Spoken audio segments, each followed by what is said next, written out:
Good evening, ladies and gentlemen. We see the hour is now upon us that we must begin our May 2026 meeting of the Marlboro County Council. We're going to ask Councilman Jackson if he would lead us in our invocation, followed by the Pledge of Allegiance. Bow our heads, please. Father God, in the precious name of your Son, Jesus. Father, as we come before you today, Lord, to say thank you. Father, we thank and praise you for life, health, and strength.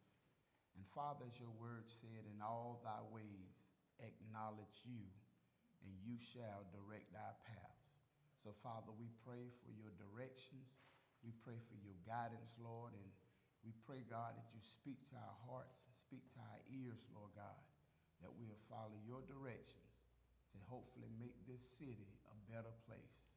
In Jesus' name we pray. Amen. Amen. I pledge allegiance to the flag of the United States of America and to the republic for which it stands, one nation, under God, indivisible, with liberty and justice for all.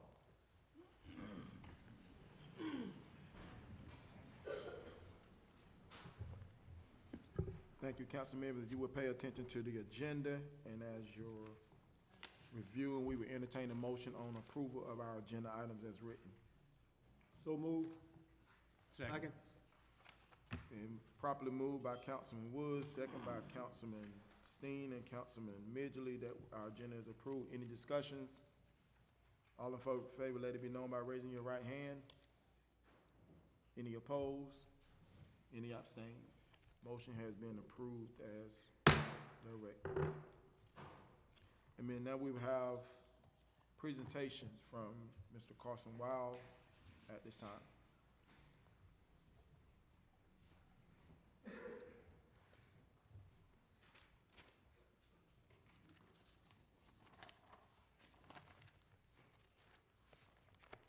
Good afternoon, Council.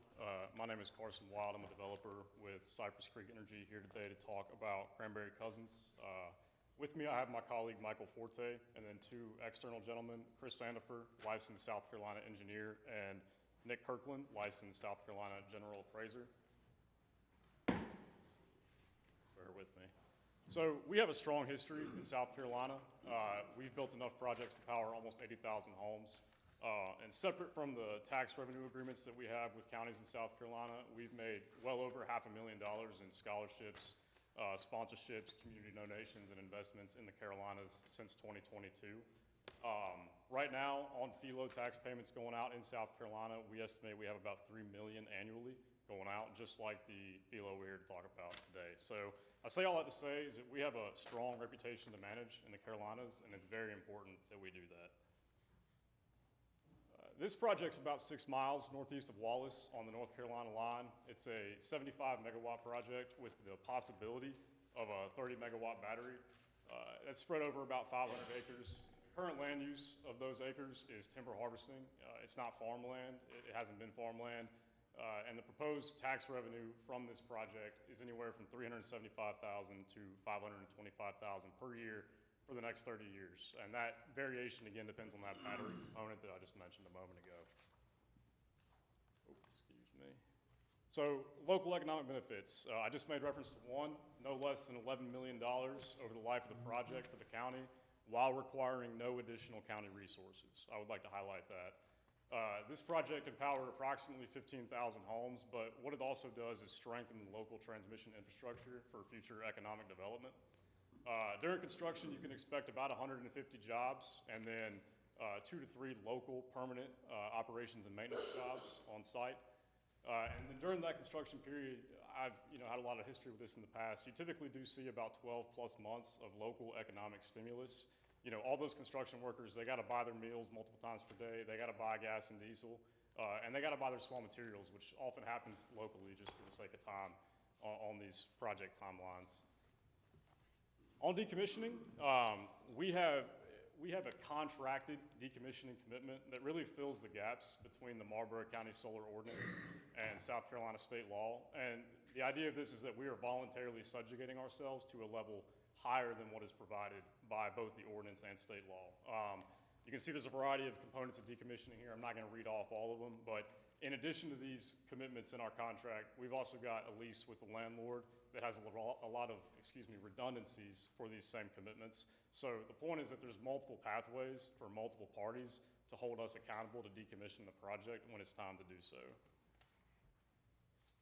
On Pleasant Hill Church and Pleasant Hill Road, we are going to offer double the ordinance required 100-foot property line setback around the church to 200 feet.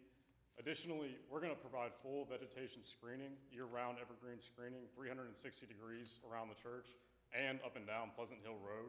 Neither one of these things are required by Marlboro County ordinance, but we just feel it's the right thing to do in this situation. This is just some examples of vegetation screening.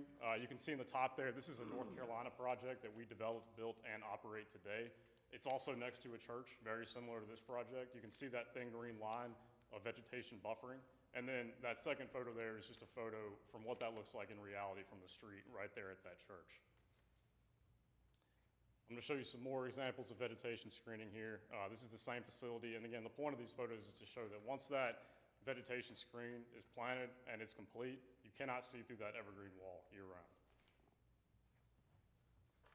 On residential screening and setbacks, fortunately, this is a well-sited project. There's only one dwelling even close enough to require the ordinance-required setbacks.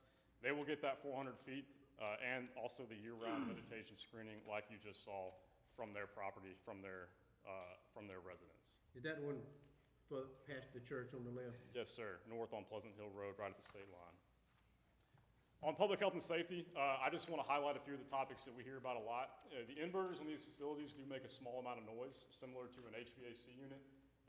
They're audible, 10, 20, 30 feet away, but all of our inverters on this project are going to be designed, 100 feet minimum from the project boundary. Most of them are well over that, and so you will not hear them from the project boundary.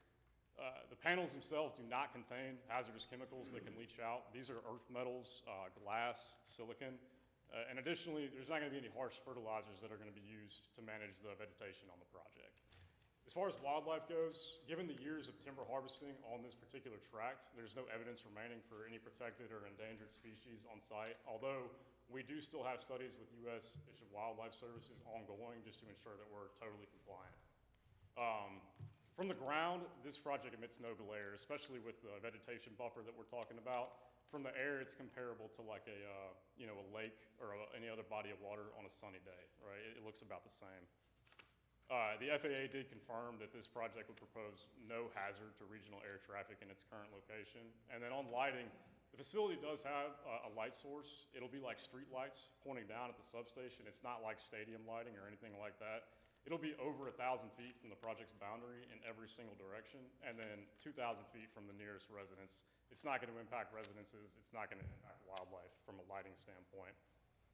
The last thing I want to talk about really quick, I'm not going to read everything on this slide, but is our good neighbor commitment. We recognize that we can bring more to counties than just tax revenues, and so we've committed to partnering with some local initiatives in the area. We're going to be making a donation to the Friends of Crooked Creek initiative here this summer to help them get their community improvements up and running. We've also working on opening up outreach with Northeastern Technical College. You remember when I was here last, that was a follow-up item for me. And we're going to be working with them to see how we may be able to collaborate on educating the workforce in the county and the greater PD area on solar construction and solar operations and maintenance. And then there will be a few additional community investment announcements that I'm prepared to make this summer when it's appropriate to do so. Apologies for my brevity on some of these topics. I wanted to be respectful of everyone's time. That being said, that is my presentation. I'm happy to answer any questions that you may have. I want to ask a question concerning how do you plan to work with Northeastern Tech?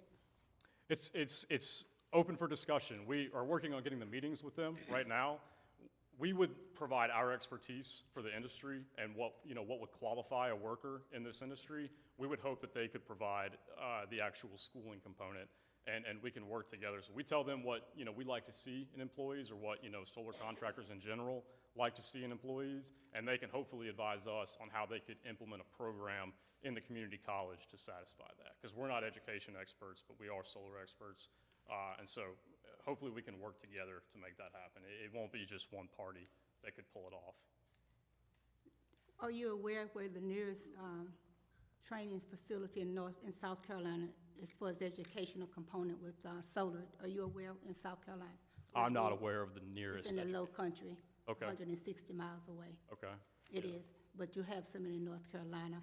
Pembroke has an online program. I'm not sure what Northeastern Tech is going to do, but I do know that it will take the educational system to partner with. They have to partner with somebody. So, and what you plan on bringing your experts in or something? What do you plan on doing? With Northeastern Technical? We're gonna bring people to the table who will know how to talk with Northeastern Technical College as far as qualifications and what actually matters with hiring solar contractors. And then again, it'll be up to them to help us figure out how to implement that in an educational environment. How many solar contractors will you need?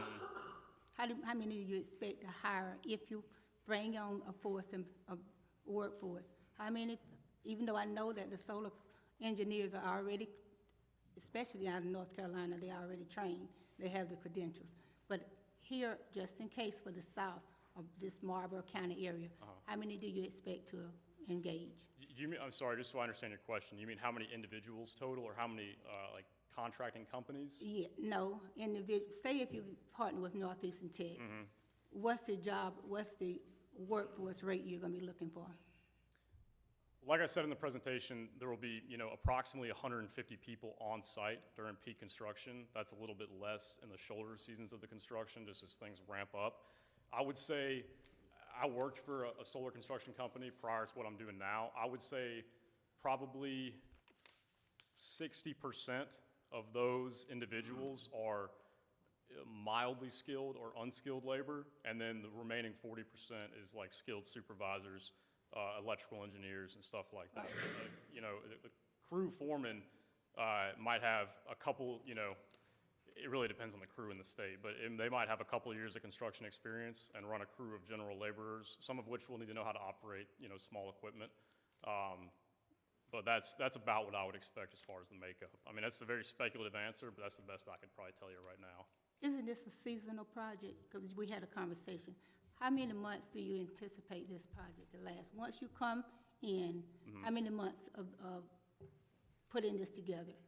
Anywhere from, 12 to 16. It could be 8 to 16, but 12 to 16 is what we typically see from start to finish. Maybe 7 months of those are really full on with 150 of those people on site, 7, 8 months, and then again, those shoulder seasons of the construction. And then after that, I just want to know that the site itself will not have any individual out there working. Am I correct about that? They won't be like out there every day full time, but there will be 2 to 3 locally sourced. And when I say locally sourced, I don't mean we will only hire from within Marlboro County, but at least the PD area for the sake of them being near the project. There will be 2 or 3 operation and maintenance guys who will be technicians for this project. And then you mentioned to me that one of the things that you're probably looking for people to do some grass cutting, because wouldn't that be something after the project gets here during the season before the vegetation grows up around it? Yes, ma'am. Yes, so that probably will be the local Marlboro County people doing that. I don't see why not. Yeah. That's what I'm saying. They'll do the grass cutting type things. It doesn't have to be all they do, but that would be a good example of one thing that would be hireable locally for sure. Thank you for your response. Yes, ma'am. Of course, thank you for the presentation, and thank you for doing, above and beyond what's required for our ordinance, and so, you've talked many times, and sorry, I apologize, I haven't been able to just sit down for lunch or whatever, but I thank you for everything you're doing there, and I told you before, at one time I was an advocate for solar. And right now, I'm just not. So it's not nothing personal. It's nothing against anything. It's just one of the things that's, I'm not for, a different type of alternative energy. I know it has to be. It's just some things it is. And so, but I do thank you for everything you're looking at doing. I'm not going to tell anybody how to do anything on their land, as Mr. Blackman said. I don't think it's my responsibility to do that. It's just, like I said, just you know my stance on it, and so like I said, but I do thank you for everything that you have here. Like I said, and it's a few jobs is better than none, but I understand the construction part of it, and so like I said, and there'll be some economic growth, but, you know, it's just, my stance on the solar. and Yes, so sir. on. But thank you for your presentation. Yes, sir, thank you. Any further discussion, questions? Thank you, Mr. Wild. Thank you. At this time, we're opening our meeting up to a public hearing on ordinance number 879, ordinance authorizing pursuant to Title 12, Chapter 44 of the Code of Laws of South Carolina, 1976, as amended, the execution and delivery of a fee in lieu of ad valorem taxes agreement by and between Marlboro County, South Carolina, and North Marlboro Solar, LLC. At this time, the public is invited for the public hearing.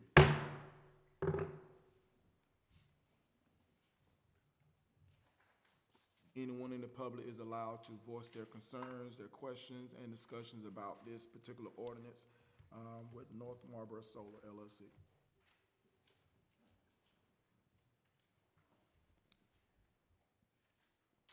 No public comments. Public hearing is now closed.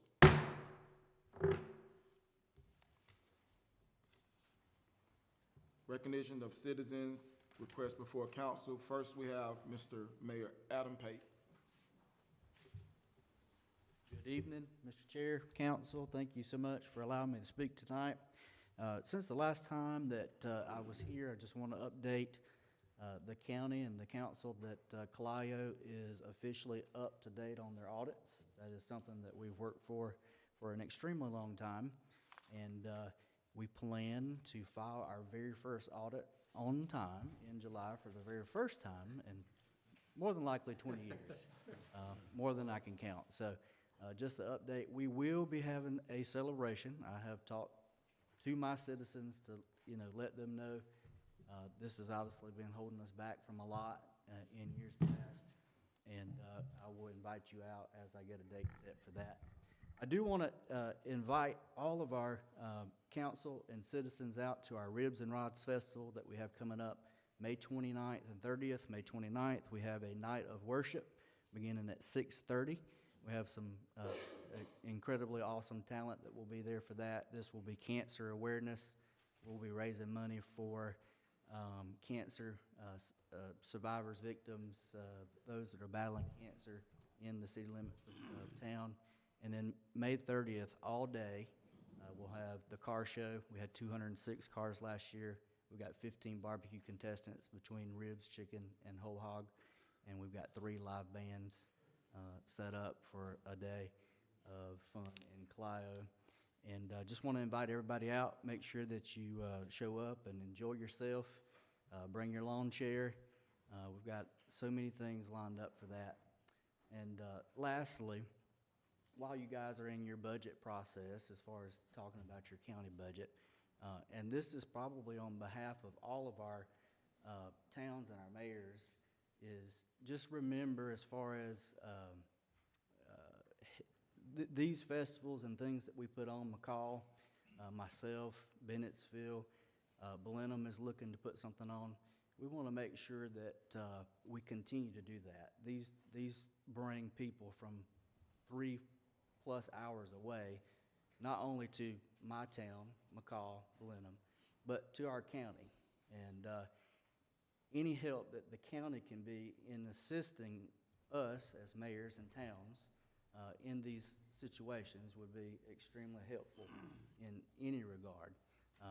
Obviously our hospitality tax is for tourism, is for extracurricular activities that are specifically for that. And that may be a great way to, help us as our small towns are concerned. It costs a lot of money to do this, between the entertainment and the food and having our sheriff's department there, our town police officers there to keep people safe. So as you're in your budget process, coming from a mayor, just please remember that type of situation that we might can have some assistance and some help on that. Councilwoman Lawson, thank you for coming to our town meeting in recent past. We appreciate you being there, and thank you all for what you do, and hope to see you in just a couple weeks in Clive. Friday night was what time, Mayor? 6:30. And then all day Saturday? All day Saturday. It's completely free and family friendly. Mayor, Mayor, wait, The 2%, the hospitality tax, Yes, do y'all implement that? Do you really push for that? So we have implemented the ordinance for the hospitality tax. Of course, we split it with the county. So we get 1%, you guys get 1%. Is that how it is? You get 1% and we get the other 1%? Okay. And that was implemented first of the year, and that has helped us on our side too. Okay. Yes, I think, we owe the mayor a hand because he has really put Clio on the map. He's worked hard since he's been over there. They, like I said, the festivals and first time they've ever had a park over there since ever, I guess, when we christened it. I guess it was last year before last and stuff. But I think we owe him a round of applause because he's got Clio on the map, and I think the future looks bright for the citizens of Clio. Thank you.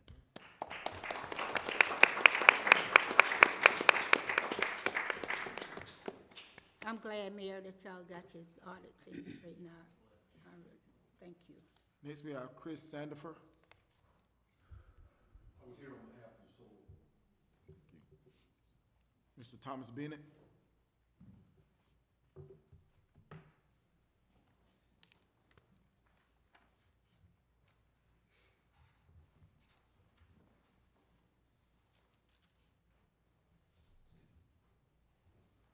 Good evening, councilmen, ladies.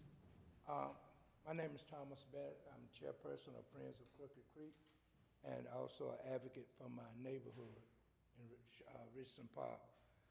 One of the concerns why I'm here is that a few of the mothers came by and asked me that they had heard that you all had passed having a public pool. Now that the pool is almost complete, they tell me that someone want to stop it. What are we gonna do for our kids during the summer? I mean, this seemed to be a big issue. This happened before. If you think back several years ago, the city had started to build a public pool, and the only thing we got was concrete. Now here we are again, and the pool is about finished, and someone wanna stop it. What, we're gonna let our kids continue to walk the street? Because I was always told that idle mind, idle time, trouble on the kids' mind, and they're gonna find something to get into. So this pool might help them to do something a little bit different. You can get an AAU team, swimming team, we got everything else. So why take something away from the youth, some of the elders, and some of the handicapped people? This pool will be a big asset to this community, and we need that pool. You all were elected officials, you say you will help the community and the people. Prove it to us. But right now, it's kind of sad. You're stopping something that might be very prosperous to everyone. Thank you for your time. Thank you, Mr. Bennett. This will conclude our citizens' request before council. At this time, I will entertain a motion for executive session. Motion. Moved and properly second that we convene into executive session to discuss administrative evaluation of contract.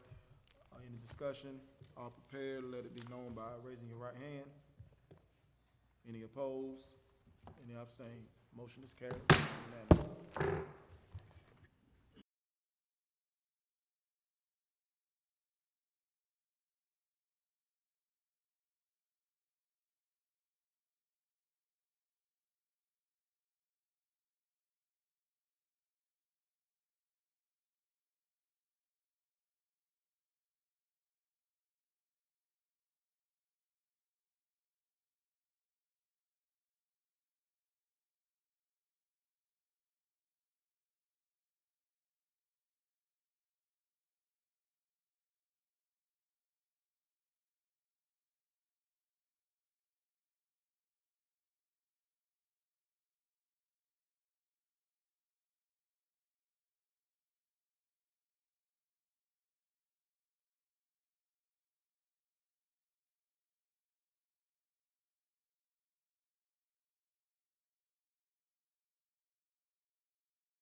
And then I had to go to a wedding.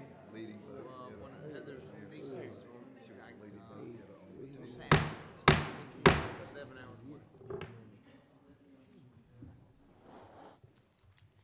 I will entertain a motion to come out of executive session. Motion. Second. It's been moved and properly second that we reconvene out of executive session. No votes and no actions were taken. All in favor, let it be known by raising your right hand. Opposed, abstains, motion has been approved unanimously.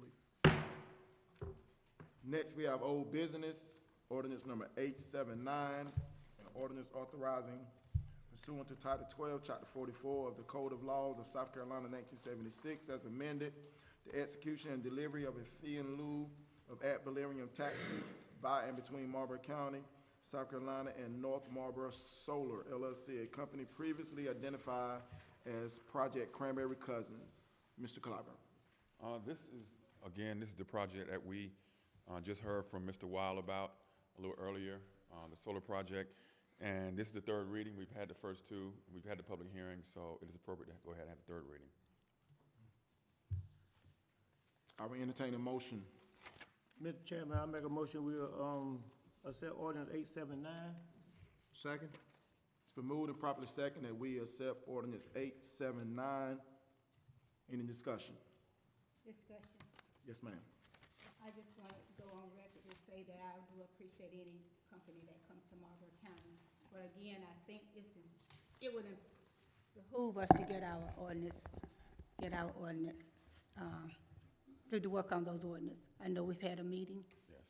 And that planning meeting and zoning meeting was important, not for any other project. I just think we need to get our affairs in order for this county, because having companies come in is fine, but if companies want to come to Marlboro County so willingly like this, Marlboro County has invested $150 million in solar energy companies coming to this county. And on this report from NISA, bringing in 0 jobs.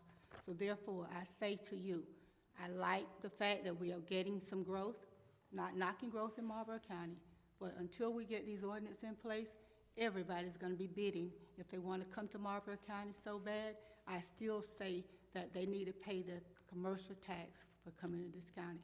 That's all I wanna say. Any further discussion? Mr. Chairman, on solar plants, I know this is the way of the future. There are jobs in Marlboro County. You know, it's just unbelievable, but people keep saying there's no jobs in Marlboro County. There are jobs. The county hiring, the prison hiring, the police department hiring, Sapaco hiring.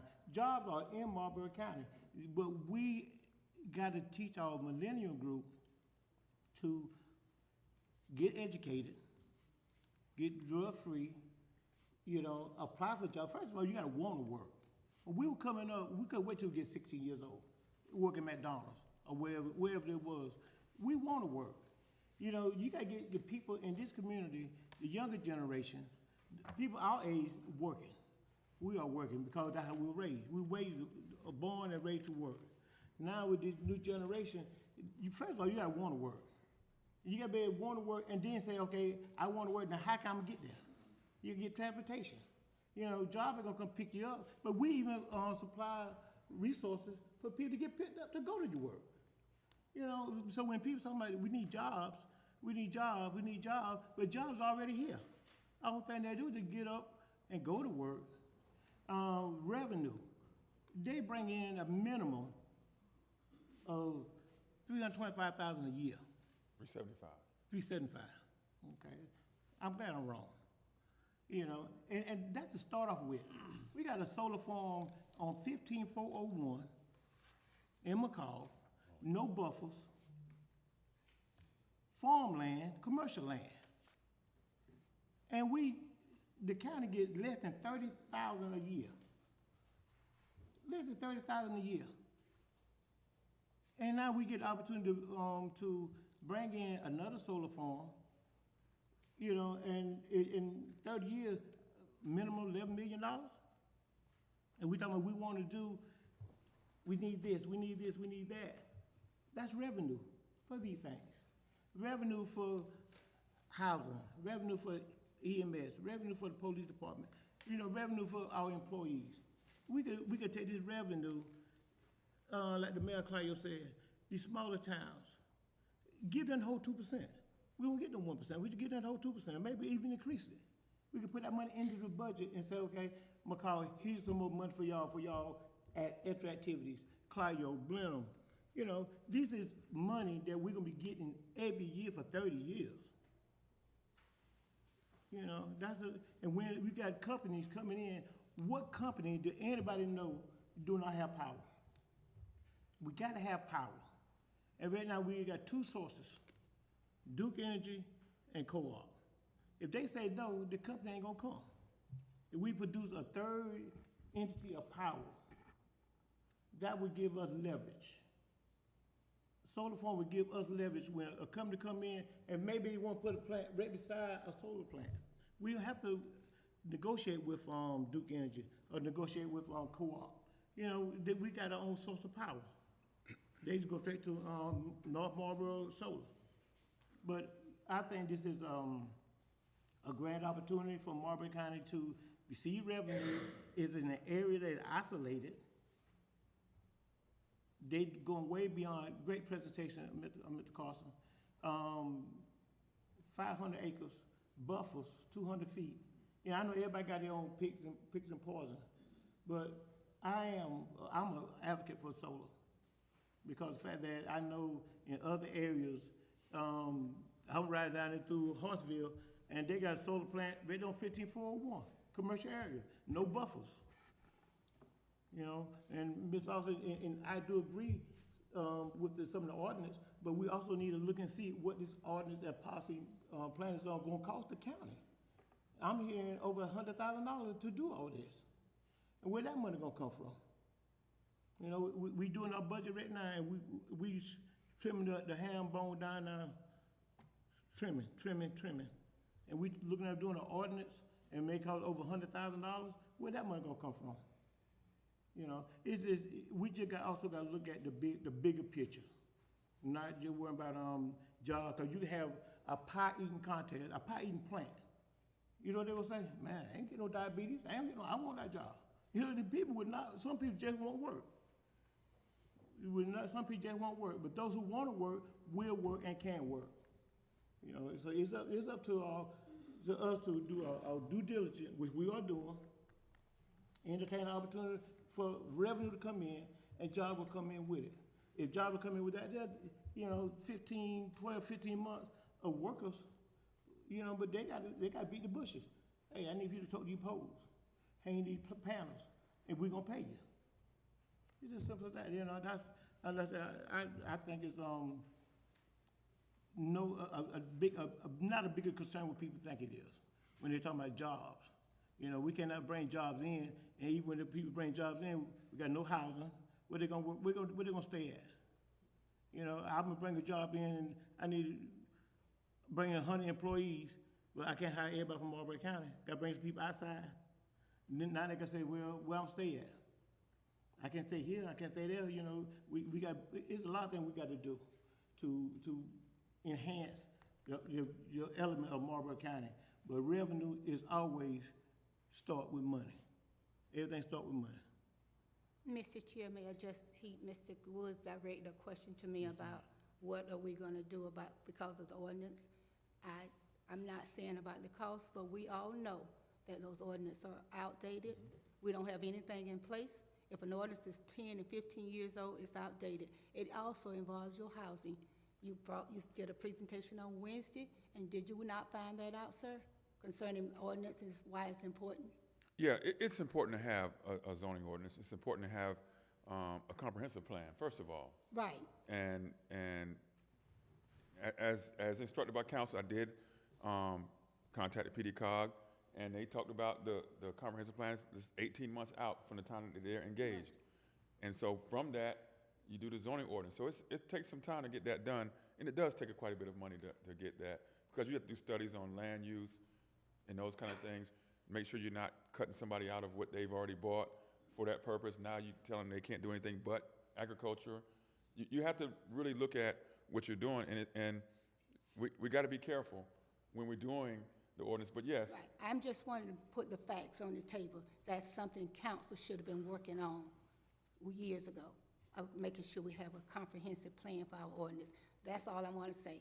I'm not talking about the money. I made that point, but since I was referenced to that, I wanted to make sure not because of this ordinance on the table, that's something because all those ordinances on the table, not just this particular project.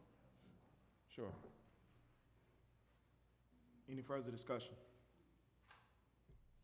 I do appreciate the healthy discussions about these type of projects, and that's what council is for. We don't need to agree on every single thing every single time. Having healthy discussion allows for our citizens to see different points, of view in regards to the project that we bring to our county. I've said it before and I said it again, I am in favor of this particular project because of the mechanisms and the length that this company has gone to ensure that it follows not only the ordinance that we have, but goes above and beyond the ordinance. And not just the financial aspect, because we can get money in Marlboro County if we don't know what to do with the money, if we don't have a strategic plan of how to incorporate that money to ensure that it's working for our citizens, then we can get tens of millions of dollars in Marlboro County, which we've had in the past, and we haven't gotten any of the results. And so the money aspect is not necessarily the selling point. It's what we can strategically do as a council now that we're informed of these things. How can we incorporate these monies into our full operation to ensure that these projects won't become a sore thumb in Marlboro County? And we sitting there with solar farms and we get the $375,000, but then we have no plan of what we do with the money. I do agree with Ms. Lawson about the fee in lieu and ad valorem. We do need to take a healthy look in the future of how we engage these businesses coming into Marlboro County to ensure that we're not just being thrown to the wolves because we're a quote-unquote poor rural county. We want to make sure that we are invested in those businesses coming to Marlboro County, but not investing in them exploiting, Marlboro County. So we do need to take a healthy look at some of the things that we have coming down the pike. But I do believe that, engaging with North Marlboro Solar and, what they have done in presenting information to us. They didn't just send a PowerPoint, they sent representatives down to dialogue with us to discuss, concern. Every business is not gonna do that, and so I appreciate the length and the depth in which they provided us information that we needed to make informed decisions about this particular project. And for this particular project, I'm definitely in favor based on those particular circumstances, but I appreciate the healthy dialogue that we've had as council. Any further discussion? Mr. Chairman, I just do want to add that as far as the solar ordinance, you brought the ordinance and then following the solar ordinance. That solar ordinance doesn't need any work. It's one of the best ones in the state, and other counties actually reference Marlboro County solar ordinance, which was just recently fortified by this council. So the ordinance itself is one of the better ones in the state, and they're going above and beyond that. And I just wanted to make sure that we understood that the solar ordinance itself was one of our newer ones and one of the better ones that other counties look at and say, hey, Marlboro County has a really good solar ordinance. And we do have Councilwoman Lawson to thank, for ensuring that we had a comprehensive ordinance for these particular projects. But again, we do need to take a healthy look at all of our ordinances to ensure that we are up to date with all of our information. It's gonna take some time, it's gonna take some money, it's gonna take some effort, and we need to be committed to ensuring that we're not running into hurdles because our ordinances are not properly engaged to ensure that the projects that are coming into Marlboro County, follow the standards that we need them to follow. With that being said, I would just like to say that before, my thing is that a person with private land, if they meet all the requirements of the county and the state, DHEC, and I don't think they should be stopped from doing something with their private land if they can meet all the requirements, whether it be hog house or mobile home park or whatever it is. If they meet our requirements, I don't think private landowner should be stopped from doing something. And that's why I'm gonna have to go with this system, because it is a private landowner. It's not county-owned land or anything like that. But I just wanted to state that so everybody would know that it is private land. It's not a county thing. It's a private owner with a business. And they meeting all the requirements. And they even doing extra setbacks and stuff that they didn't have to do. And I appreciate that. And that's, I just wanted that to be on record, exactly what it is, okay? Mr. Chairman? Yes, sir. Yes, before we vote, I'm gonna go ahead and announce that I'm gonna vote against the project. No reflection on your company. Very fine presentation. I think you're gonna be a great partner. I spent a lot of my life farming, worked with USDA, Department of Agriculture, about 14 years. Spent the last 2 years traveling all around South Carolina, nearly every county, talking with farmers about things that they dislike and like. And the farmers, as you know, nationwide, they're totally against solar farms, And I understand the tract is a 500-acre timber tract, former timber tract. But the way farmers look at it, and the way some general public people, that is land that could have been reclaimed for farmland. So I just have made a commitment, really over 2 years ago with the farmers I met across South Carolina, that I would not support the solar farms because the farmers don't support it. And it's just very important to me that I honor my pledge to them. And again, I think you made a fine presentation. I think you're gonna be a fine partner with Marlboro County. The motion has been moved and properly second. All prepared to vote. Let it be known by raising your right hand. In favor? In favor? Those who oppose? Any abstain? Motion has been approved 5-3.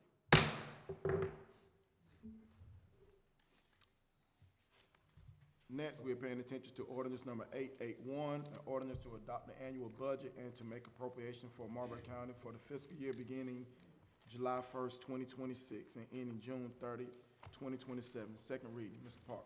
Mr. Park, please.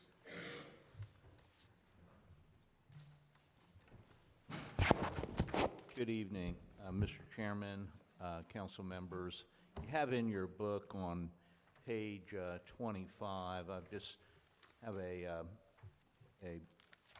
budget memo there and indicating closed is a proposed budget for fiscal year 26-27.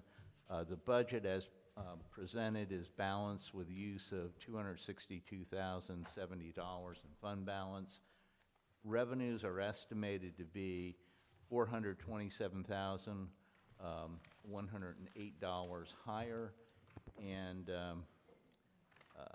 general fund budget as proposed is $17,182,070 versus last year's budget of $16,492,894, an increase of $689,176 or 4.2% greater.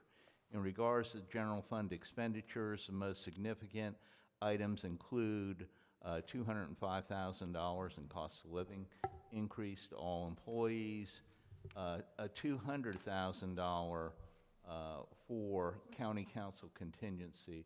I don't know whether you recall in our original presentation that was identified for sheriff's vehicles, but that has already been addressed within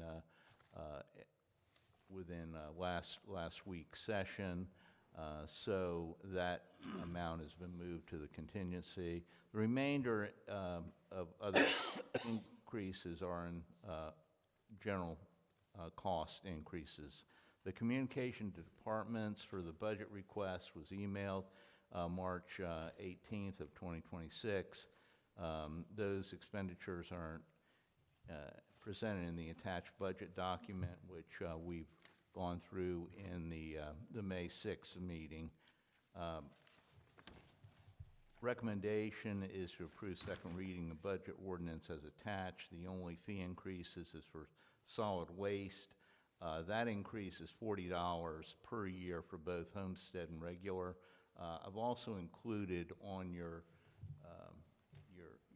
station there a PowerPoint that I plan on presenting tomorrow night and 3 other sessions talking about the effect of the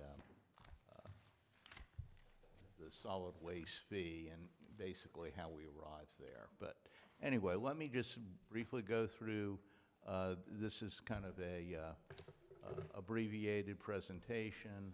You can see, we'll start with, the budget overview. Revenue based on assessment of income county can anticipate for fiscal year 26-27.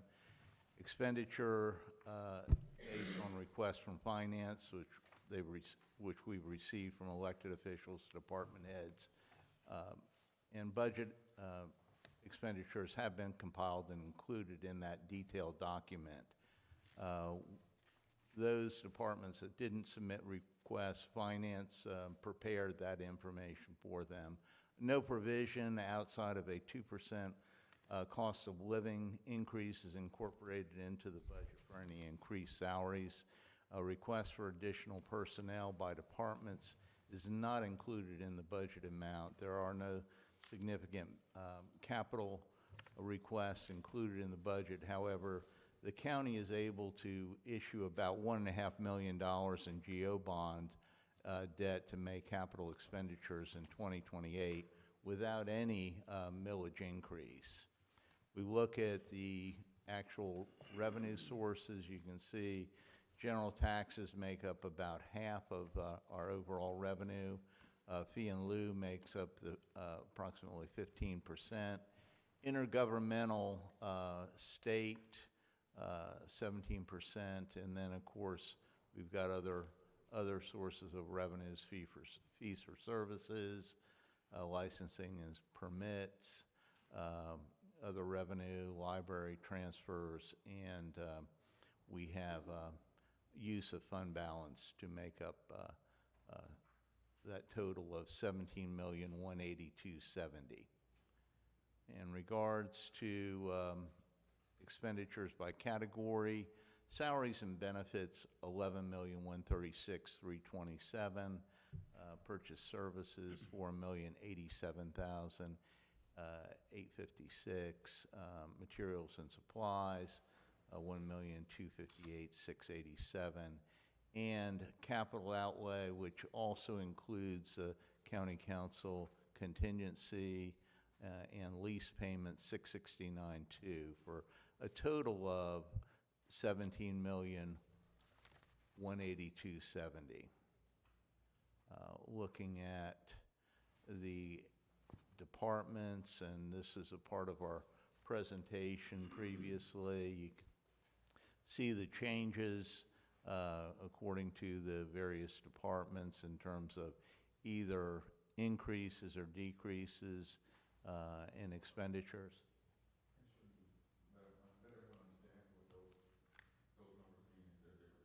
Right, the green is actually reflects a reduction in expenditures in the 2026-2027 budget, and the black is an increase in expenditures for 2026-2027.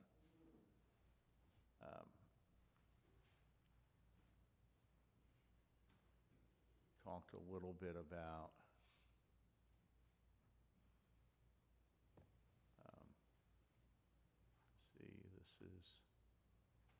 those various departments. And then lastly, we have Sheriff Detention Center, and we've got some other departments listed. The total department expenses, $17,182,070. The expenditures in the current fiscal year, current budget, $16,492,894, an increase of $689,175, or a little less than 4.2% increase between this year and the proposed year and the current year that we're in. I don't know if there's any questions regarding the actual budget document. We did provide a complete notebook at the meeting on May 6th with the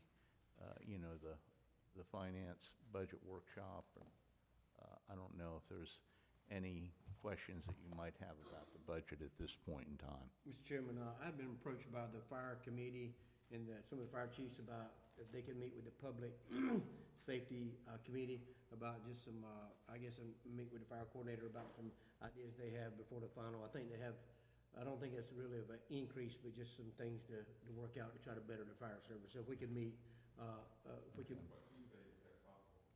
Uh, I don't know. If not, maybe this week or the first of next week, yeah, I'll try to. That's what we're doing too. Okay. We have some ideas that aren't going to necessarily increase the general fund budget.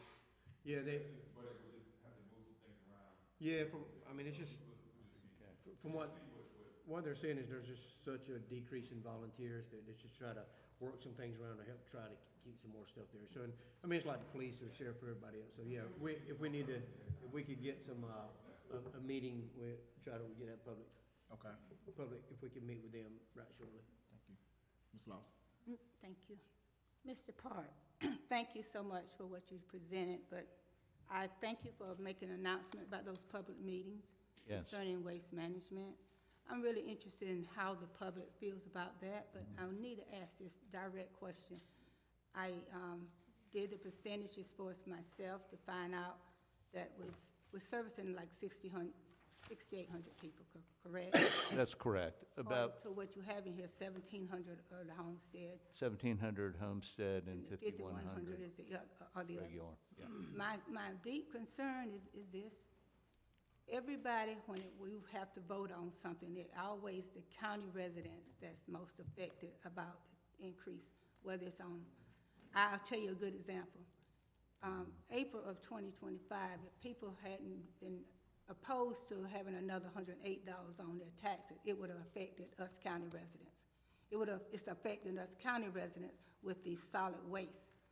And I'm not here to knock the company per se, but there has been a lot of discontent with the services, and I know we've already tried to iron that out. And I do know, I understand their point about increasing. And I'm not trying to knock anything that you have done, but as I said to this council, I know that those of us who are gonna vote tonight are gonna say, yeah, let's just vote a second reading. I know that I had to leave.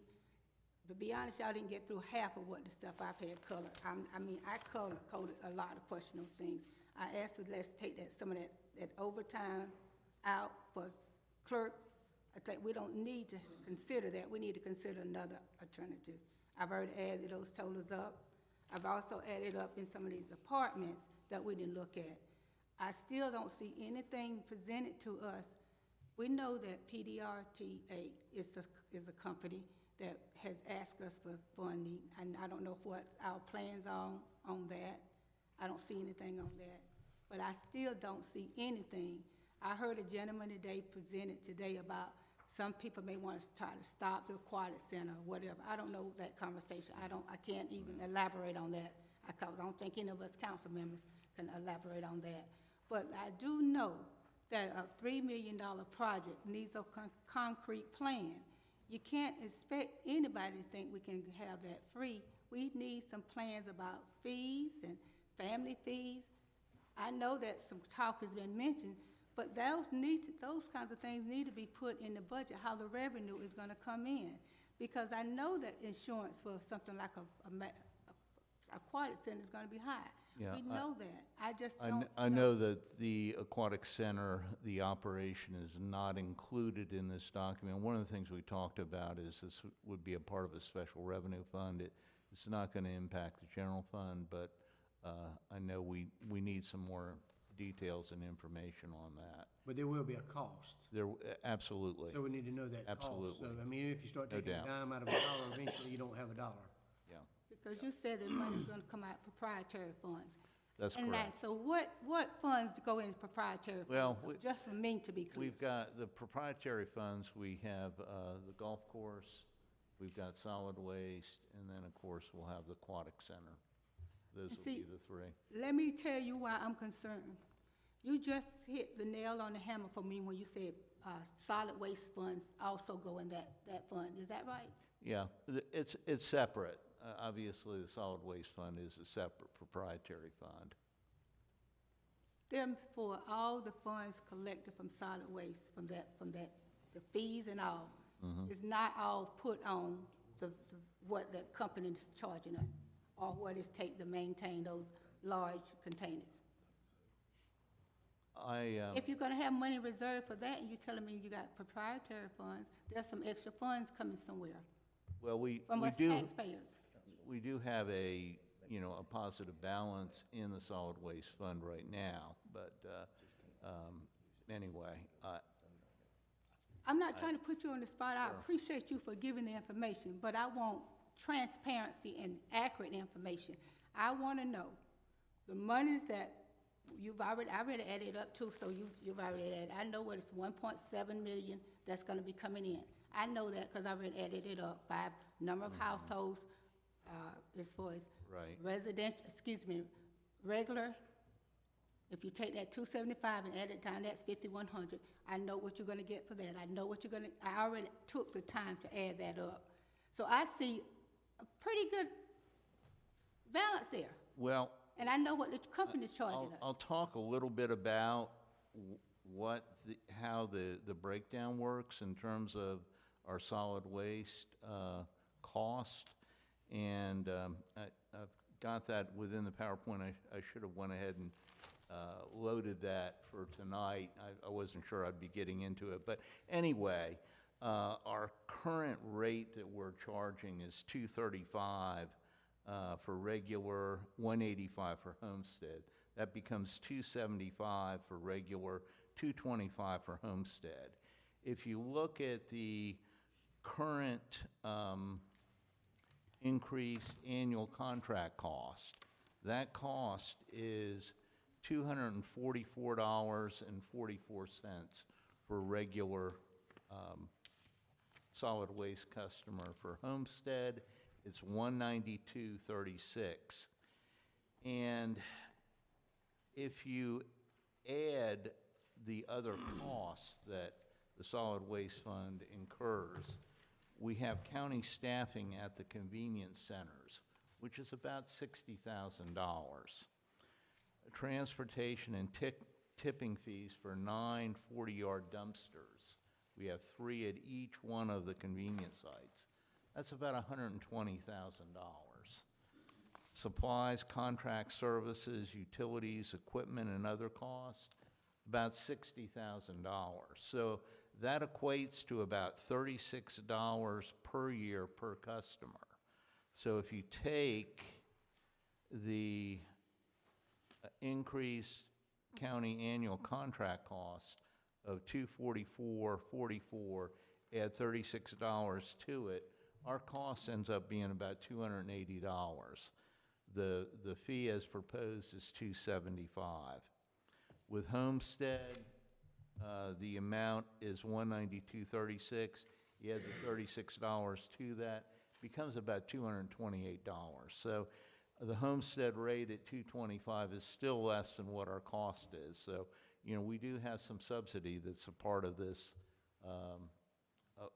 solid waste program. We expect that will continue. This is a 5-year fixed rate, which I think is really important because you look at the impact that fuel has had over the last couple months, and you think about what that cost would equate to without having that locked in. It gives the county some assurance that they're going to be able to provide that service at a fixed rate for the next 5 years. So, but I don't know if you've.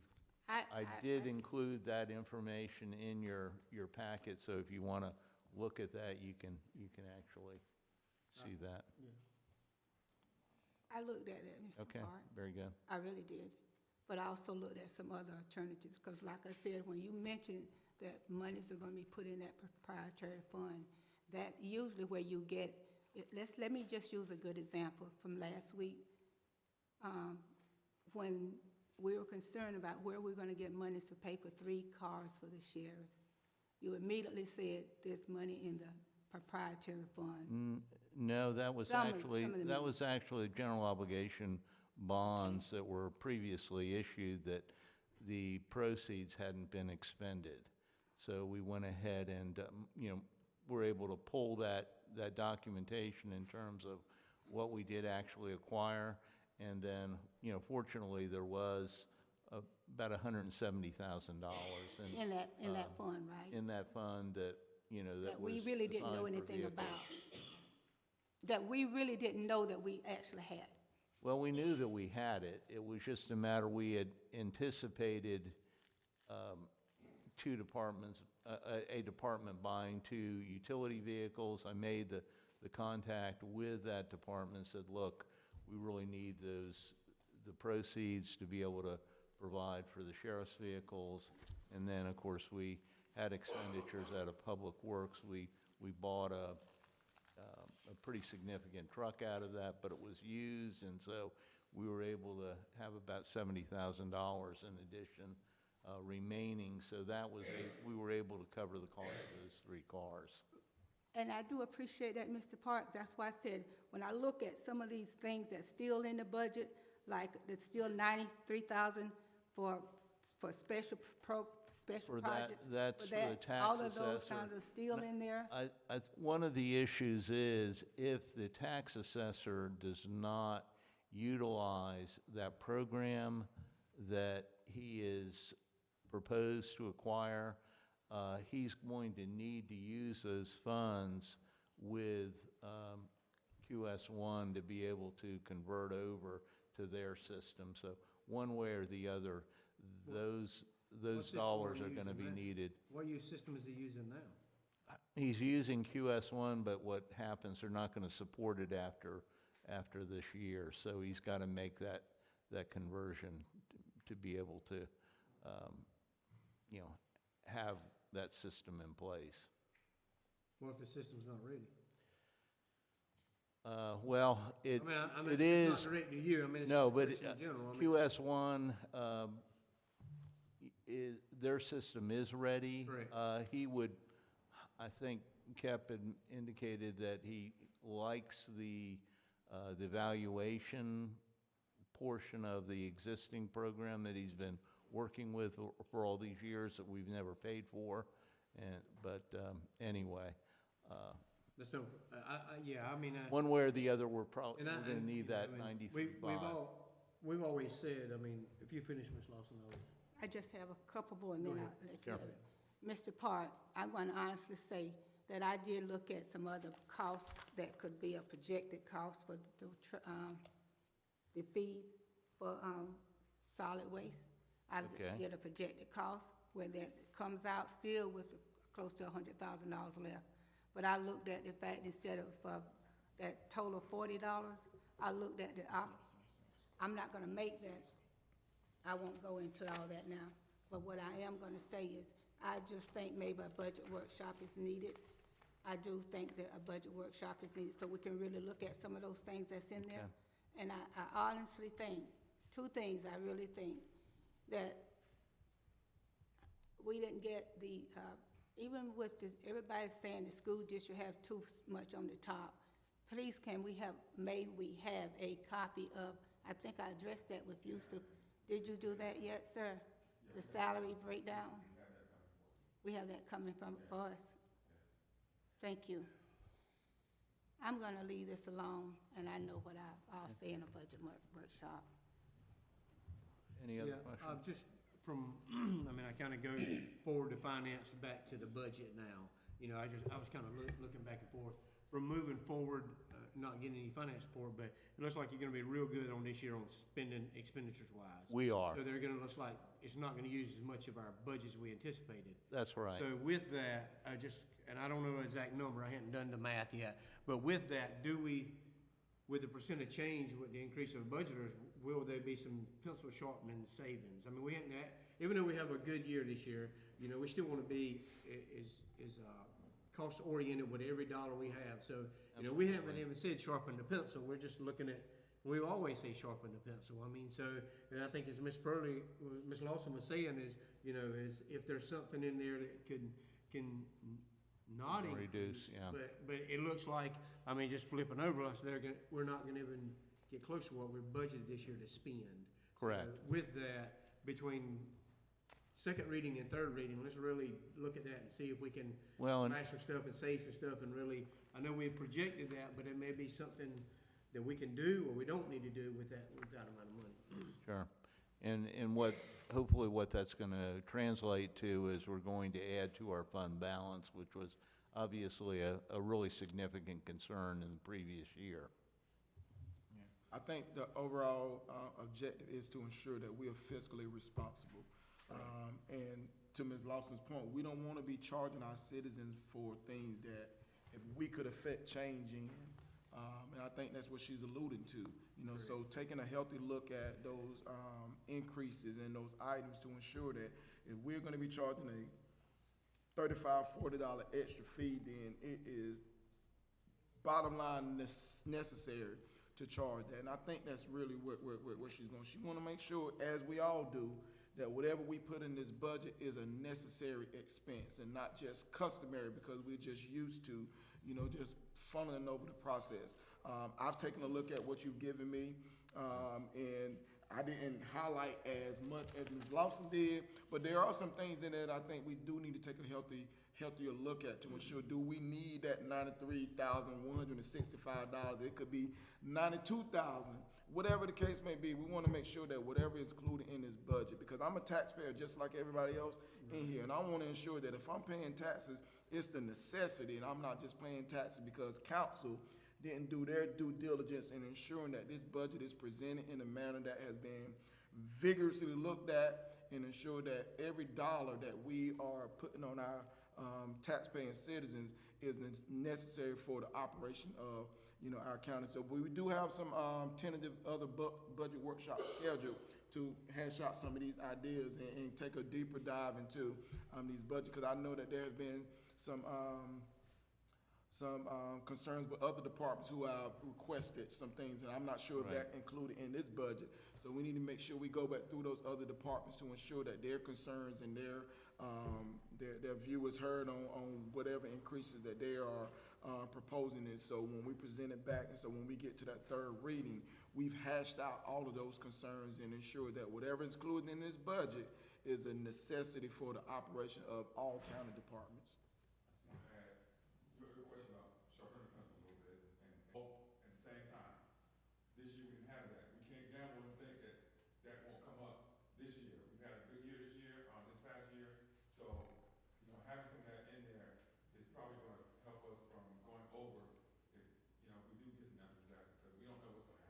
But because we had a good year, I don't want us to use that as an excuse for us not to continue to take deeper dives into the budget process. Could it put in fund balance? We had the stuff in for emergency services, you know, during storms and that kind of stuff, and just hope we don't have to use it, but we do need to still have it though. Yeah, my goal would be, if you said we're looking at taking 200,000 out of fund balance, I think is what was that what Right, it was? 262. So if everything's good and if we don't have to take that 250 and we can add to fund balance 250, I mean, that's where we can cut and start building fund balance back up. So Sure. that was my take on. And there is a $200,000 contingency in there, if that gives the council some flexibility to address some things that may not be apparent at this point in time, or it is helpful. I think having the $150,000 in contingency this past year, we were able to address the detention center engineering issue. Unfortunately, that didn't take that full amount. I would request that staff just go back through the departments Very good. and take another look and present us, you know, some additional information, so when we are making these calculations, we ensure that, and we've done, the last 2 years, budget process has been gruesome, and we've looked at almost every dime. We don't want to, you know, take liberty for this process because we see a healthy, you know, fund balance, or we see a healthy return. We want to make sure, we want an even healthier return, you know, next year if we do our due diligence. So whatever we need to do to kind of take another look, at the department and see what they're requesting. And so we can take consideration PDRTA and some of those other entities that may not be a part of county government, but provide a useful. We incredible do source have to our PDRTA budgeted in this document. I'm thinking it's maybe, trying to think whether that's in economic development. I'll have to look to determine exactly where that is. Wes, Yes. off the top of your head, Mike Birch's Fourth District Solicitor's Office, have you gotten anything from him? I have not received any communication from them. Because, we're, I met with them over at the Darlington Courthouse here a couple of months ago. I thought they were going, of course, we're early in it right now, but there was not a substantial, but an increase that they were looking for that we haven't been doing. Marlboro County is pretty low down on as far as our commitment to this Fourth District Solicitor's Office. Sure. So I'll get back with him and find out why they haven't set something in.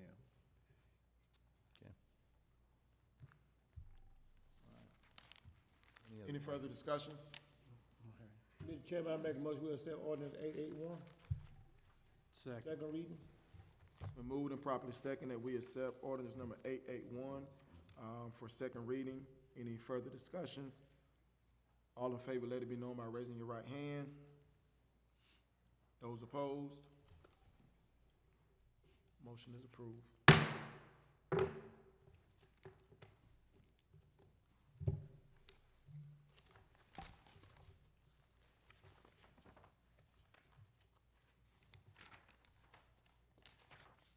Do we have any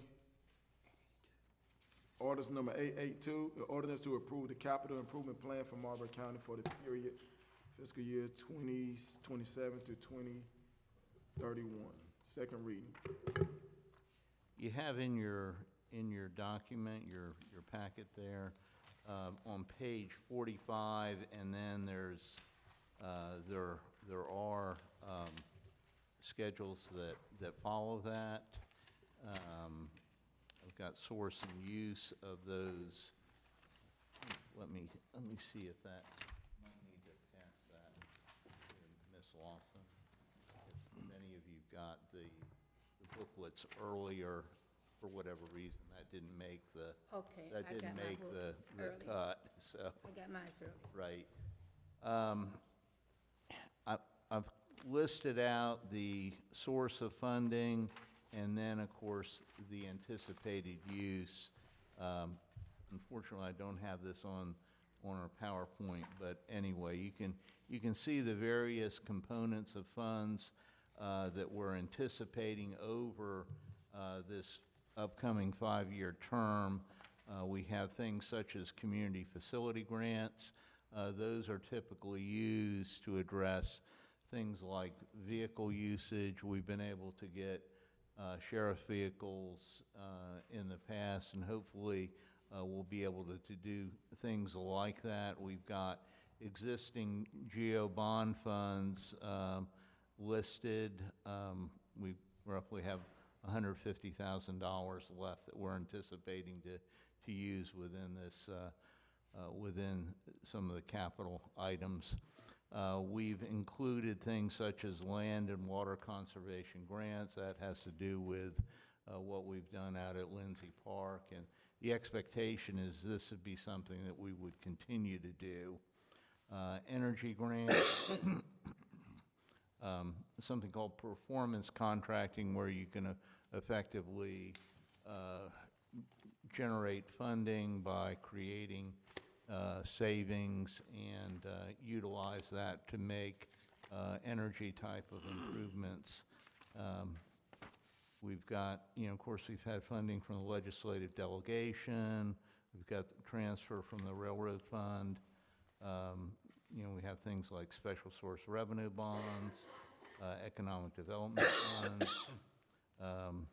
We have GEO bond referendum debt. That would be something looking at a project going out.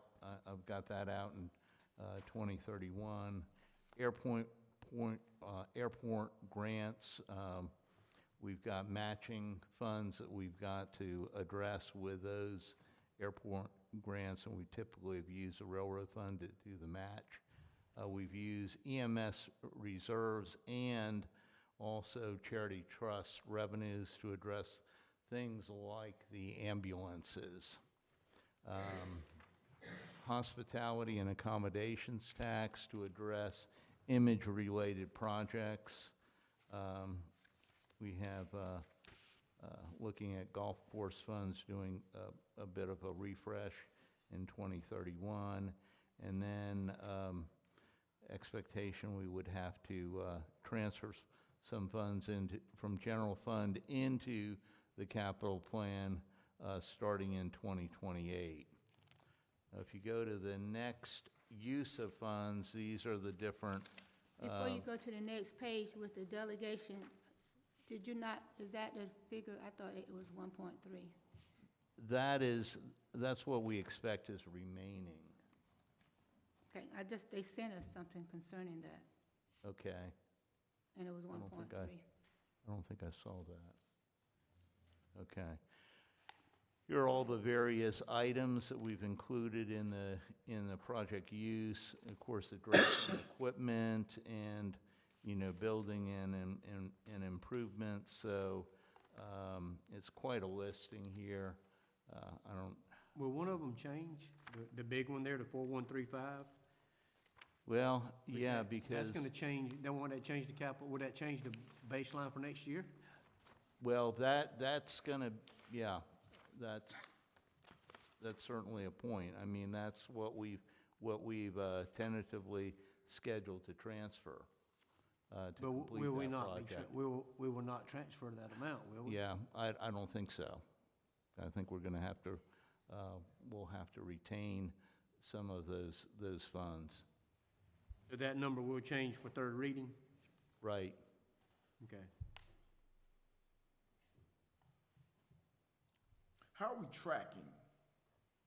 Every year we do these capital One of the- five-year plan, but how are we tracking to ensure that we? One of the things that 26 to we 27. do is, I do a monthly report on all the various projects and all the different funds that are associated with those projects, and I do present those in the packet each month, and then, of course, we.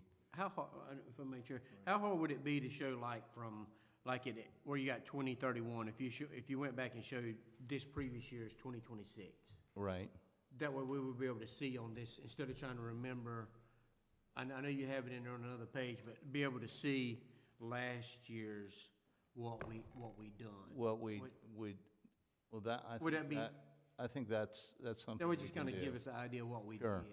Because some of these is just moves from 1 year out to It 27, does, 28, and then 29, sometimes you forget. don't know necessarily what proceeds you're gonna actually use. You may get the funding within that year, but you don't necessarily know how much of it that you're gonna use up. So you've always got, some funds that are kind of carrying over. But like 2026 would show us what we did for last year. Right, That wouldn't be that hard to add on? No. Okay. I think that's what you kind of more, yeah, and that way it creates kind of like an actual scenario, correct. yeah. This is my first time getting a chance to look at this, and I would have had questions for you earlier, Sure. and I do apologize. Just looking at the projects here, the description of the project here for the five-year plan, help me to understand the project with the recreation complex pool. Tell me, how is that project laid out like that? You're talking about the aquatic center? Yes, sir. Okay, we're anticipating, well, it's basically a $3 million project. And we've got, I think, in terms of the revenues, let me look at the expenditures. That might be a little easier to do that. Because when I look at the expenditures, we've already, let's see. What page would that be on, Mr. Park? It's. Or do you have, you don't have it? It's not, that one's Oh, not that was in the numbered. budget? Yeah, Okay. but it's the expenditure side. Let's see.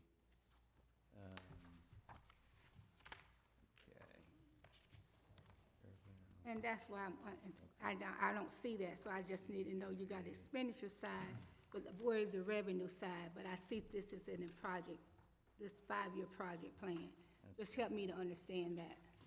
Let me make sure. I don't know whether somehow I omitted that. I might not have. Doesn't look like I've included the aquatic center. I'm sorry. Oh, wait a minute. Recreation complex and pool. It is, let's see, from the bottom of this page, 1, 2, 3, 4, 5, 6, 7, 8. 8 lines up, you can see recreation complex and pool. So I didn't have enough room to put aquatic center on that one line. You can see $2.7 million. We've expended about $300,000 in engineering type of services at this point in time. So anticipating $2.7 million in actual construction costs. How will that work? Will it be a draw at the end with contingency, or are they drawing along? Is the It's- build, or? What happens is there's an AIA contract, and they submit a,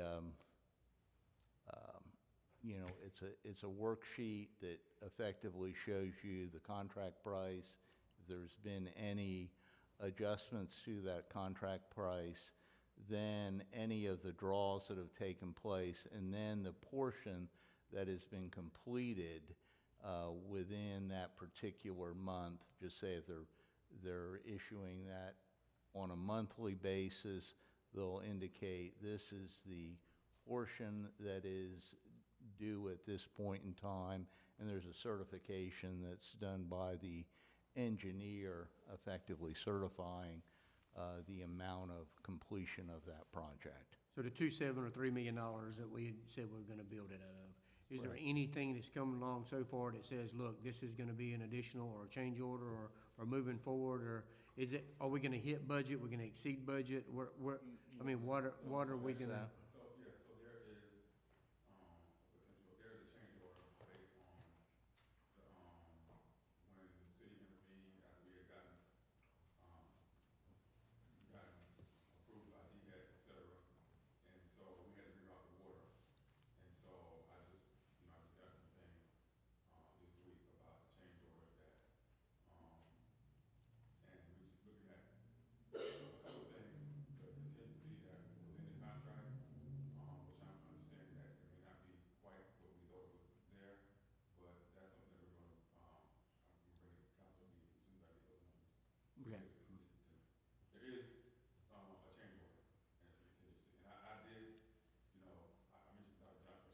Okay. About that, and so we're gonna bring it to council. But then we do have, if that's significant, then, we have to look at that. But I know the pool is something that we're building now, so it's one of the things, but a lot of the other stuff, that's in front of us, some of it we know is gonna change, but you think pretty comfortable, sure. the rest of them would be dead on? Okay. Yeah. And so why is it the other portions pulled out for 2031, that big portion? Well, kind of the expectation, 2031, we would do a significant recreation project at that point in time. I mean, there again, that's, I don't know that Just a long is range gonna happen, but I thought, well, let me just at least include that as a possibility.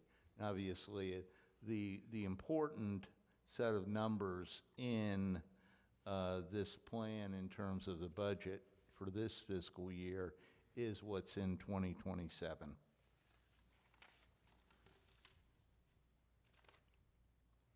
I just like to see an estimated revenue source for this. I just need to see something about the revenue that's coming in also, to be sure that no one can say, well, we've got something here and now it's costing the taxpayers, the people who are gonna be actually using that, families and children and individuals. There's. The like- operational side of it. Right, the is what you're operational saying. sides Yeah, of it. right. Because a project like that cannot go out there free and say you just jump in the water or just there's training, lifeguards, insurance. I just want to see that that's in the budget, so none of us will be surprised. Certainly. Our recreation committee gonna be meeting next week, and we'll, have some definitive guidelines to bring to council, so we'll be informed on how we're gonna, map out that project and what it's gonna look like in regards to those type of issues that you just, noted, Ms. Lawson. Thank you. So, Any further- Mr. Chairman, I would say, I make a motion, we approve ordinance 882, knowing that there's gonna be some change between second and third reading. Second. It's been moved and properly second that we approve ordinance 881. Any further discussion? 882. Any further discussion? All in favor, let it be known by raising your right hand. Any opposed? One opposed. Motion is approved. New business proclamation number 051226, proclamation declaring May as Mental Health Awareness Month. Yeah, this is just proclamation declaring May as Mental Health Awareness Month. Should have that every year, but that's just a proclamation that we are asking the council to make and to approve. I move we approve proclamation 051226. Second. Second. It's been moved and properly second that we approve the ordinance as written. Any discussions? All in favor, let it be known by raising your right hand. Any opposed? Motion is approved. At this time, do we have any appointments to boards and commissions? So I want to ask Mr. Chad Charis to come up concerning the planning and zoning board, planning board, and just to see if he can give us a report on that meeting. In his position, he is actually the de facto advisor of that commission, and so the planning commission. So in the absence of a chairman and vice chairman that they haven't elected yet, then he will do conducting of the meetings, and he will present the minutes here to council until that's resolved, which we are planning to get resolved like real soon here.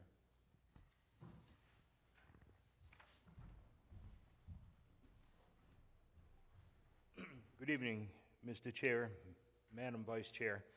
So on May 7th at 11 a.m., we convened the Planning Commission.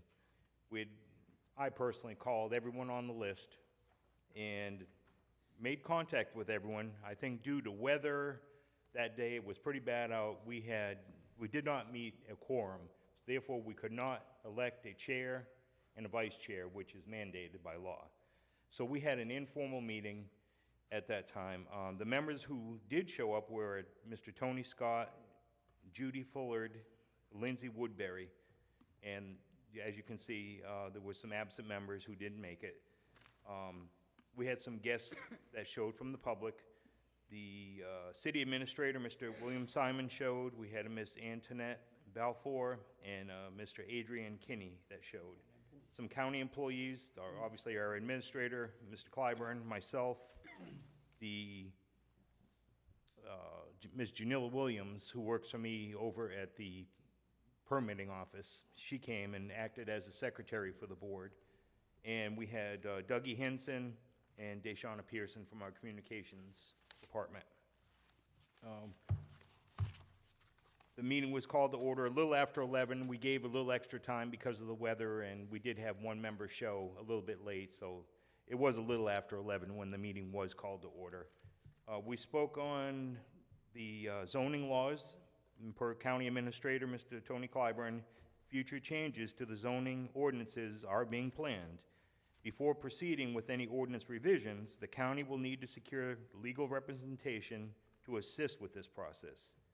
Once a formal proposal is prepared, the county council will review and vote on an ordinance change within their prospective districts. County Vice Chair, Madam Pearlie Lawson, discussed the current zoning ordinance was severely outdated and was in need of revision. Planning Board member Tony Scott talked about some of the county's new nuisance ordinances and trying to do a little more work on that and try to clean up some properties.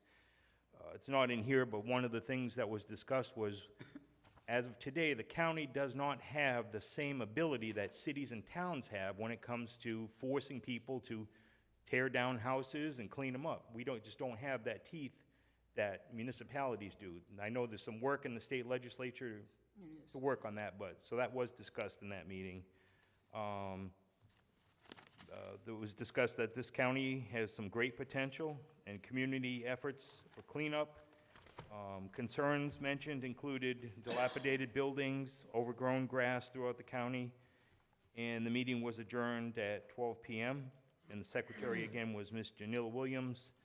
And then, as Mr. Clyburn spoke about earlier, the big issue with this is you've got to have, by law, a up-to-date comprehensive plan before we can really move forward with this and start changing ordinances. And I did speak with our county attorney about that also. And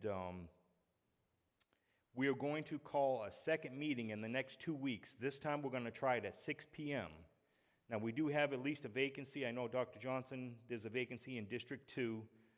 And just being honest, if people aren't willing to serve and come forward with this with the council, you might want to look at making some replacements, because this is a very, very important board to get going. So, subject to your questions. With the implementation of new zoning ordinance, we're going to get you a list of each council member who you have appointed and what their record is showing up to the meetings. So you make a decision, do you need to replace that person? Because we have to get people in there that's going to show up to these meetings so we can get quorums. Especially the next meeting, you got to get a quorum to get the vice chair and chair, so we can move forward with the business of that planning commission. So we'll get that list to each of you, who you have in your district, and what their prognosis is as far as them showing up at meetings and that kind of thing. No, yeah, I just wanted to say, if we could get a updated list at least for this, I don't, I'll send that out tomorrow. So it is, and so, probably a lot of these boards like this is probably would be good late in the afternoon, because they're mainly volunteers that work. And so I know it's more convenient for staff during the daytime, but probably a lot of these to get started was gonna probably be after business hours. Right. So people can attend, and because we do wanna keep people involved, and if they're working, the only way, they can't take off work to come to that. So we need to be conscious of the timing of these meetings, and so hopefully if we can have them after work. The next one's 6 p.m., sir. Well, yeah, I mean, just a lot of, even like some, going forward with our committee meetings, if they could be in the evenings, especially if people are working, because they can't take off to come. So yeah, after 5 o'clock would be good for most of these things. But I would like to see, at least for this one, this is important, the planning and zoning, so if we could see at least who's on if you'd email that to us. And I think it's a process for us to take Ms. Lawson's suggestion that we have a more formalized process for our citizens to get involved on these boards and commissions. It's so lackadaisical right now, and I see why we have the lack of attendance and those things, because there's no real formalized process. There's no, and we have to make sure that we improve that process to ensure that those members that we are, those citizens that we are promoting for these boards and commissions understand what their mission is and want to be involved in that process. And so we'll do, some collaborating on creating the volunteer form, so our citizens would know. And so when we give it to our clerk, then she will have all of the information to be able to connect with those citizens. Thank you, Mr. Sheriff. Yes, sir. Any further discussion on boards and commissions? Do we have any acceptance of bids? No bids?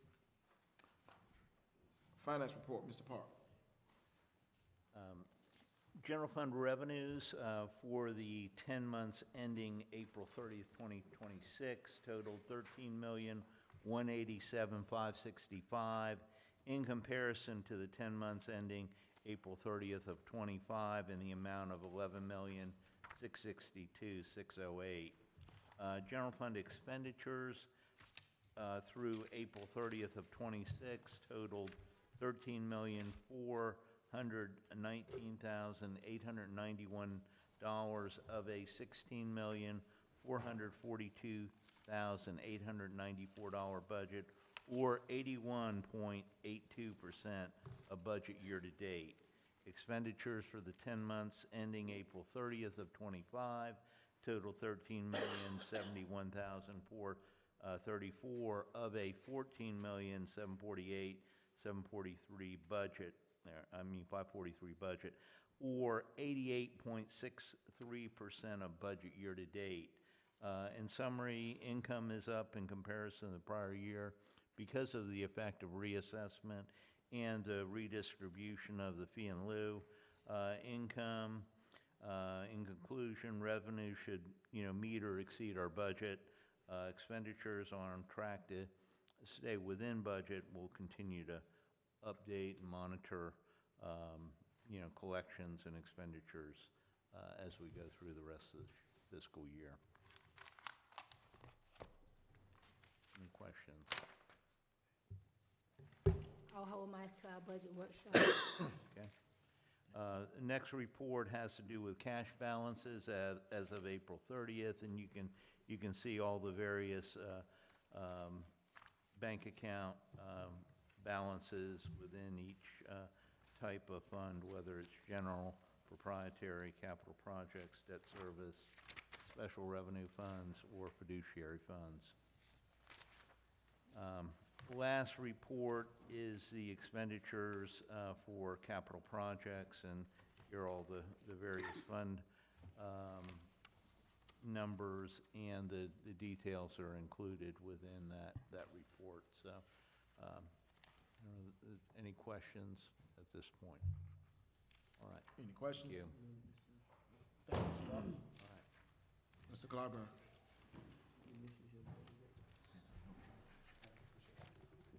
Good evening, council. Good evening, citizens. First thing I want to announce, talk about is the job fair. We had a job fair Wednesday, May 6th, this past Wednesday, and it was a huge success. We do want to thank all of the industry. I think it's a little over 30, and then citizens that participated, a little over 150. We did have 3 on-the-spot job offers, people that actually received jobs there, and quite a few inquiries about jobs. It was a really big success, and we're glad we had that, and in the future we're going to plan to keep doing that. Also want to thank PD Regional Fair Association for providing the free carnival that we had throughout week before last and last week. It was free. I don't know, I've heard things about we're paying all this money to bring that, but no, it was free. Citizens didn't pay a thing for that, but we had something that we wanted to bring for the younger kids to come out, and they had a ball. I know you said your son was out there, Dr. Johnson, and the kids that were there really enjoyed it. So we thank them for that. We also have employee appreciation this coming Thursday, the 14th, at the banquet hall from 3:30 to 7, and all council members are invited to employee appreciation. Also, I did speak with a representative from CP&L, the firm that's building the aquatic center, and they did finally give me some information on. They gave me 3 companies so far: Aqua Management Company, USA Pools of South Carolina, and Pool Management Incorporated. And so by next week, I've already reached out to them, and by next week I'll have some information on some different numbers and their process for giving us estimates on those costs. And I'll have that by next week, so with the Recreation Committee, we can present those numbers to you with that. Also, I want to make sure that the public is very clear on our public hearings. Starting tomorrow, we have a public hearing on solid waste collection, okay? We want to give the citizens a chance to actually hear what is going on, what are some of the different changes that have been made in the contract that will affect you, and how your trash is collected. We want to make sure that you understand that, we went over this process very carefully. Council considered things very carefully. The contract was done very carefully, as well as the RFP, to where they are going to be held to a certain standard, much better than what we've had over the past few years. And so and they've done some improvement as well. We want citizens of the county to be able to to see that and to understand that, what's going on. So we'll be at, first of all, tomorrow, May 13th, Wednesday, May 13th, we will be at 6 p.m. after working hours at the Blenheim Gym. Okay, so we'll be at Blenheim tomorrow, the 13th. Now these have been going out. We've been putting these out everywhere, you know, all over the place, these flyers, and I'm just reading from what's from here. Next week, Tuesday, at 6 p.m., we'll be at the Golf Complex Banquet Hall for people in the right outside Bennettsville area that's in the county but are still right outside around the Bennettsville area. May 20th, that Wednesday, we will have Clio Elementary School. And that's for people that live in the Clio and McCall area. And you'll be able to come there at 6 o'clock, Clio Elementary School. May 21st, the Thursday, we'll be at Wallace Elementary School at 6 o'clock. Okay, so this week, tomorrow, Blenheim, Wednesday, May 13th. Next week, Tuesday, May 19th, Golf Complex here in Bennettsville, Banquet Hall. Wednesday, May 20th, Clio Elementary School, 6 o'clock. And Thursday, May 21st, 6 o'clock at Wallace Elementary School. And so we want to make sure that the public knows to come out to those meetings. And yeah, voice your concerns. That's what we're going to be there for. And I know that there are plenty of concerns about not just what happened over the past 3 years, and we'll answer those, because those are things that we answered in our contract and our RFP. And we do feel confident the company has heard us and has heard those concerns. They've been given feedback, and I know the council members have had a chance to talk with them as well. So we want the public to be there and to just figure out, or to see what we figured out of some of the different solutions for that problems we've had past 3 years, and let you know what they are. Mr. Gladman, could you ensure that at least one of those meetings are recorded so we can? Yes, we will make sure that we have the meetings recorded. We've already talked about, getting recording those meetings.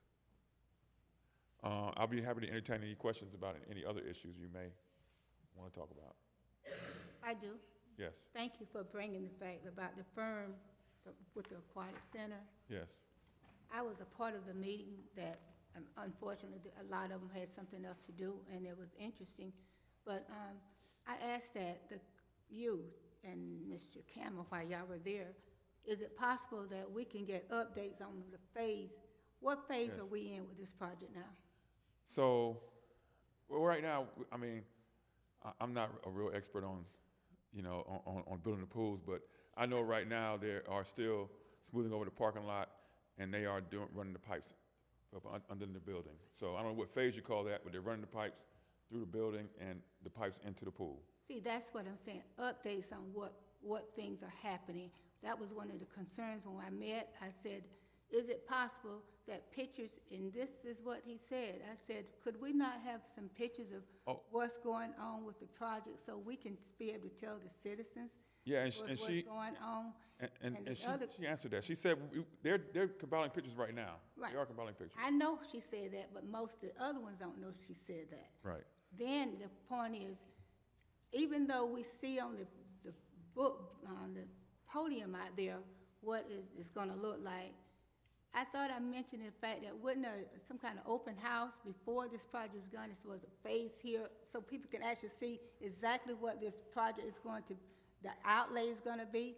I know what he says about the lanes and the number of jet pools, but I'm just saying that, you know how you go around and it's on the easel, people can see what's going on, even though the project itself has already been approved by council.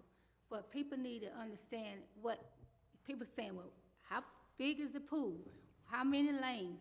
Those kinds of things. Those should not, a public meeting, not to say change anything because it's already in place. But so people can have an idea how many lanes out there, the jet pools, the wall is gonna be between the city, the community center and that building. Some people think there's gonna be a little breezeway they just walk over. Just for information. I have no problem with that. I have no problem with that. So, if you're asking that we can have a public meeting, sure, we can do that. I'm asking, if, And I said, sure, we can have a public meeting, and I'll get something called up. We can get a public meeting, and we'll let people, public know that they can meet and see what the aquatic center will be. if that's okay with you, Mr. Chairman. It's just that I know people are asking about that thing, and I just Sure. want to know. I It's- don't want to it's- say, oh, it's built and here it is. I think it's a good idea, because I think people's expectation is it for to be just a pool. This Yes. is not just a pool Pool. that we're constructing. This is something that is more comprehensive than a pool. And so, you know, when you get time, you know, we can schedule, Yeah. if we have, you know, blow-up pictures of what the project is now and what it's gonna eventually look like, so we can change the narrative of, you know, just being a pool. This is gonna be an enhancement to our already Yeah. wonderful recreation and golf and complex. it that's is. doing very well. So we wanna complement, you know, what our golf course is doing with, you know, this project as well. And so, you know, it would be good to have, you know, some teasers for the people. And just to elaborate on something else, we are able to get some infographics for the website, the social, and then some that we print out that we can hand out. We can get those infographics out there. I just got to ask them to send that to us. Okay. And again, as far as the public meeting, to actually get people to understand what this aquatic center is going to be about, that's something that's very easily, that's very easily, we can call that. My last question. What reports do we get from the lobbyists? Do we get any reports from that person?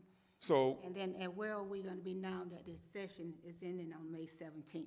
so, listen, we are, they're in the budget phase, they're trying to get things done, and we don't know what they're gonna vote on, but I know that we're gonna get a report from them as soon as they hear from, you know, things get voted on every day. They just try to vote on redistricting, and so that was taking up a lot of people's time, so now that that's kind of hit a standstill for temporarily,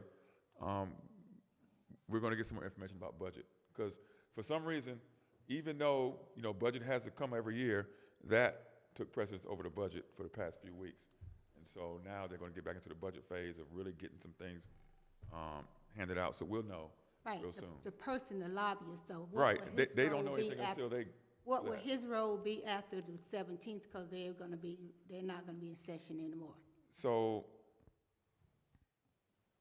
What would be the they may lobbyist? not be in session, but we don't know what's going to happen as far as this session, but I think it might be better suited to ask that question to our. yeah, and I'll get them, Mr. Luck and those- I'll get some information Those from are them. the ones who up there in Columbia engaging with those lobbyists. So we will entertain Mr. Luck and see what information that he has gotten from the lobbyists that we've contracted with to ensure that our needs and our, you know, our stuff is being taken care of in Columbia. So make sure, and I'll give Mr. Luck a call. I know he's very, very busy, but we need to know, you know, what is being transported back and forth with in regards to our needs here in Marlboro County, because we did contract with a lobby firm to ensure that our needs and our capabilities are being heard in Columbia. So, you know, I would defer to Mr. Luck and Mr. Hayes and. Mr. Chairman, if I don't mean to interrupt, when did we contract with a lobby firm? I don't recall.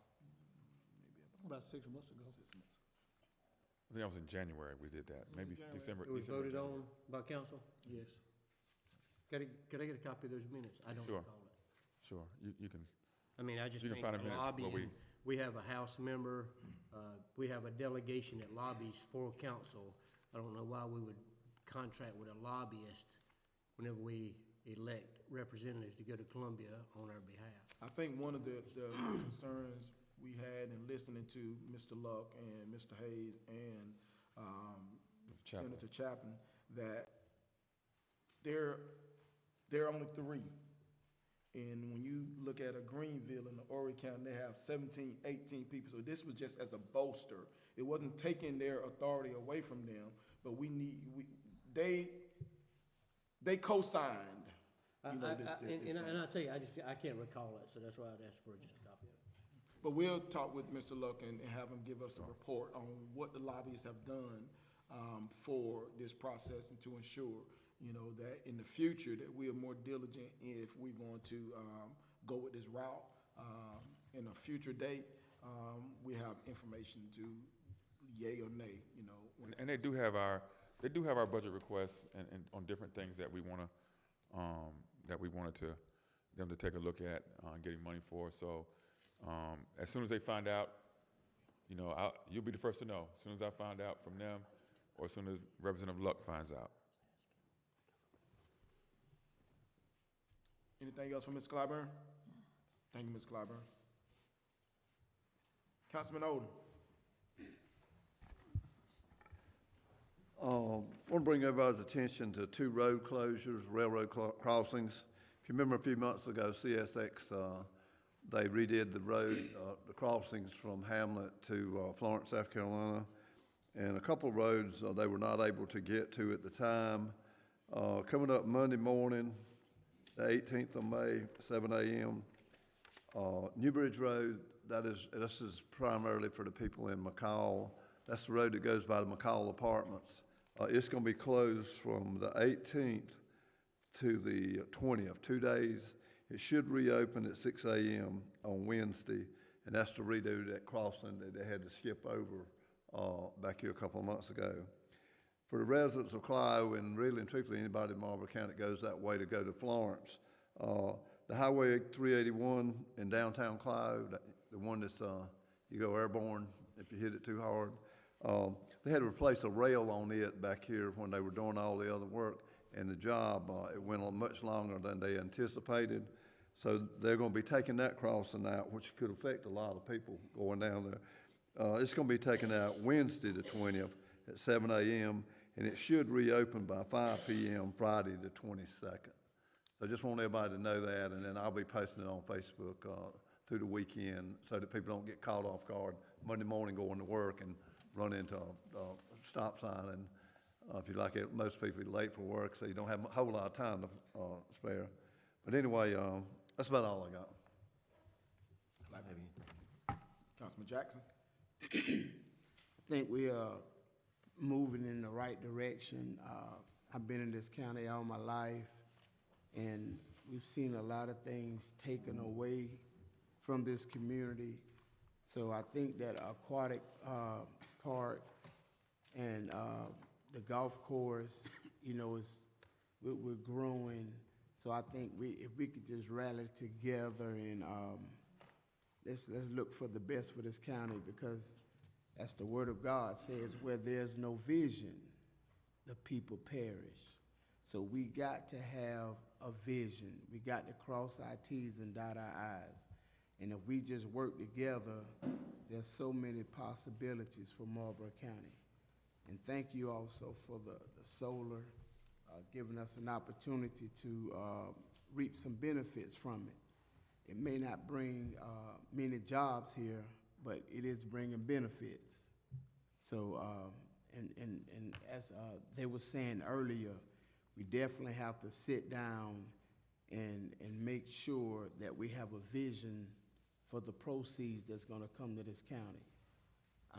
Because for such a long time, it seemed like the system had their feet on our necks. But now we got an opportunity to get up and let's do something about it. Thank you. I just want to say to Cypress Creek, welcome. Even though I voted against it, just say welcome. You're still, I mean, the will of the council was to move forward, and so, like I said, looking for things y'all gonna do here, and like I said, and continue the investment in the county. And so to staff and everybody I know with the pool and Sheriff's Department and everything that's working hard, so I wanted to say thank you for everything you're doing. Again, thank you for everyone attending tonight, especially the citizens. That means you're involved. And then also to our guests for your presentation. Thank you so much. I also want to do this congratulations to all the students, whether they're pre-K, middle school, high school, or college. This is a month of graduation, so we want to thank our students for moving forward. I also like to say to the council, but also to the voter registration office, they put out a lot of information about getting out to vote, people voting. Marlboro County has a really poor voting record. As a matter of fact, as of today, we have over close to 2,500 people still on the inactive voting list, meaning they have not been voting. And just to say, it would be good that if we could have the county also post on our website the information that the voter registration has put out about early voting, the dates on that, on our marquee. It should be utilized. I know people utilize for what they want to, but that is a citizen's thing. So things like that. But I just want to encourage that increase our voter participation in this county. And I do thank everybody again. I look forward to our budget workshops for some interesting dialogue. And I just want the citizens to know, especially those in District 4, I hope you will attend those meetings in all the districts, especially the ones with the Waste Connection, because your input matters. Thank you. Mayor, Pate, congratulations on getting the audit done. Your team did an awesome job. I know it's been a long time coming. And as always, the Ribs and Rod is a huge success. I think that's his pet peeve. That's one of the things that we have every year, along with the Thanksgiving dinner about Miss Eva McCray behind. There are two things that Claudia really put our hats on to bring our community together, all our citizens, and people come back home, you know, for them days. I'm the only one up here fortunate to have an opponent.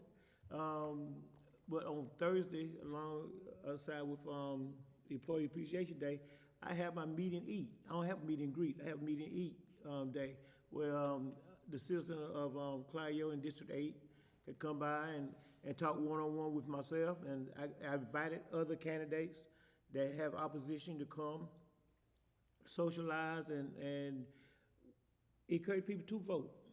You know, that is a key factor, to vote. You know, whether you vote for whoever you want to, but as long as you go and vote, that is what is important. You know, one of the things that we all up here know, my vote don't count. Your vote do count. Your vote don't count, then you don't vote, don't criticize. Don't come in, well, we ain't got this, we ain't got that, but you had the opportunity to vote, cast your opinion, share your ideas. And when you don't do that, you know, you really shoot yourself in the foot.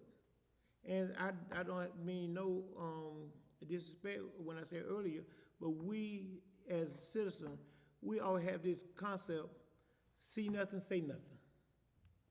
And we got to change that. We got to change that narrative. You see something, tell something. Because if somebody come in my house and you saw it, and you don't say nothing, I ain't mad at the person coming in my house. I'm mad at you because you seen the person who come in and didn't say nothing. You know, so God forbid, I hope I don't see nobody going in the car. I'm telling, hey, Chief, got somebody. You need to come see them. Make their job easier. You know, we should be to the point to take care of each other. We are our brother keeper. When we see something and you know it's wrong, no matter who it is, either you pull the kid aside or grown up aside, whatever it is, say, look, you know that ain't right. You know, 'cause we work too hard for somebody to take something we got. You know, and then you turn your head the other way, well, I ain't gonna get involved. But yet, when somebody do something to you or your family member, you want to cry and complain to somebody. You know, my phone rang also, you know, about this and that, you know. So on Thursday from 5:30 to 7:30, Fire Department, Highway 381, fish and chicken bog and coleslaw, baked bean, you know. It's roadkill, but you know, that what we eat right here. We love the fish. We love to eat the fish and we love to eat the chicken bog. So please come and drink a cold Mountain Dew with me. Sit down and tell me your concerns. Thank you. I'd just like to welcome North Marlboro Solar, and thank y'all for investing in Marlboro County. That's it. Again, thank you to North Marlboro Solar, not just for attending, but for being attentive to our concerns and our needs and presenting, you know, some healthy options for us to consider. Again, we don't have to agree on every single thing, but we need to continuously agree that Marlboro County deserves to be in the best spotlight. And I think, you know, when we can have healthy dialogue, it just helps us, you know, to be able to convey the need for healthier conversation about what we're doing for Marlboro County. This process should not be easy. we shouldn't go to sleep every single night. Some nights we need to be up. If you hadn't been up praying for Marlboro County, you hadn't turned your plate down several days, then I feel something is wrong. This process is not supposed to be easy. It's supposed to be difficult. We're supposed to, have difficult conversations and healthy dialogue about what we see as the greatest benefit for our county. And the greatest benefit to and for our county is its citizens. So we thank you all. I've seen some here every meeting for the last at least 10 meetings. Those faces have been in the audience, and it does not go unnoticed. The more we have eyes and ears, the more we can ensure that the decision that we're making might not be the decision that everybody wants, but it's the decision that we've done a whole lot of thinking and a whole lot of information in before we just make a decision. Again, this process is not supposed to be hard. And if it is hard, I would ask you to second guess and check yourself, because we are responsible for improving the lives of the citizens based on our decisions. And our decisions should be based in truth. It should be based in fact, not just emotion. Truth and fact about these things that are coming across our purview to be able to make decisions on, including our budget. I do have a letter here from Sheriff McNeil, and he is inviting everyone to attend the National Night Out that will be on August the 4th. National Night Out, if you haven't been before, please take an opportunity to attend. There's a lot of information. There's a lot of activities going on to promote healthiness for our youth, healthiness for our adults. So on Tuesday, August the 4th, 2026, National Night Out will be here, and they're asking for not only our verbal support, but our financial support if we deem necessary to do so at that time. Any further discussions? Oh, one last thing. I'd like to thank Keith Hughes, our fire coordinator. He worked with me on finding out about these roads that were gonna be closed and stuff. I will entertain a motion for adjournment. So moved. Second. Properly second. Let me know by raising your right hand.